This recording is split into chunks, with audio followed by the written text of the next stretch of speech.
আজিকর কাণ্ডের আবহে বেশ কয়েকদিন নীরব ছিলেন তিনি। বৃহস্পতিবার ফের একবার মুখ খুললেন অভিষেক বন্দ্যোপাধ্যায়।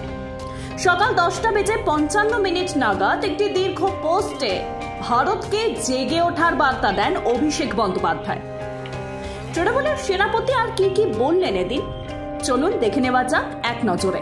আজিকর কাণ্ডে সঞ্জয় রায় গ্রেফতার হতেই এনকাউন্টারের বিধান আনার দাবি তুলেছিলেন অভিষেক বন্দ্যোপাধ্যায়। সরকারের তৎপরতার প্রশংসাও শোনা গিয়েছে তার গলায়। তবে এরপর থেকে সরকারের পদক্ষেপে নাকি অভিষেক বন্দ্যোপাধ্যায় ক্ষুব্ধ হয়েছেন, যা বলেই দাবি করা হচ্ছিল বিভিন্ন মিডিয়ার রিপোর্টে।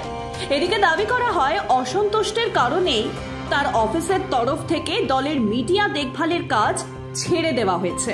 অভিষেক সোশ্যাল মিডিয়ায় পোস্ট করে লিখলেন, গত 10 দিন ধরে যখন আজিকর মেডিকেল কলেজ হাসপাতালের ঘটনার প্রতিবাদে গোটা দেশে বিক্ষোভ দেখানো হচ্ছে, সেই সময়তেই দেশের বিভিন্ন জায়গায় আরো 9টি ধর্ষণের ঘটনা ঘটেছে।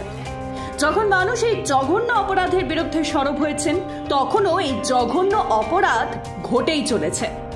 দুঃখের বিষয়, এই সমস্যার দীর্ঘমেয়াদী কোনো সমাধান সূত্র বেরিয়েই আসেনি।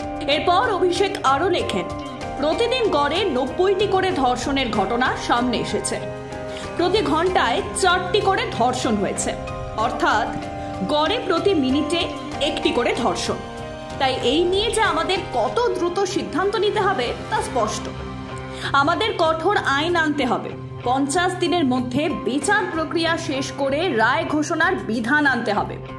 ফাঁকা প্রতিশ্রুতি দিলে হবে না।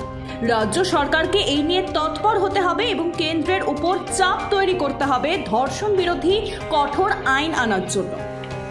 এর থেকে কম কিছু হলে তা প্রতীকী হবে এবং কার্যকরী হবে না। জাগো ভারত। আজিকরের ঘটনার পর প্রথম অভিযুক্তের ফাঁসির দাবিতে সরব হন মুখ্যমন্ত্রী মমতা বন্দ্যোপাধ্যায়। এরপরই এনকাউন্টার তত্ত্ব নিয়ে এসেছিলেন অভিষেক বন্দ্যোপাধ্যায়। তিনি বলেছিলেন, ধর্ষণে অভিযুক্তদের এনকাউন্টারের মতো কড়া শাস্তির বিধান হওয়া উচিত। তবে কি এনকাউন্টার তত্ত্ব থেকে সরে এলেন অভিষেক বন্দ্যোপাধ্যায়? উঠছে প্রশ্ন।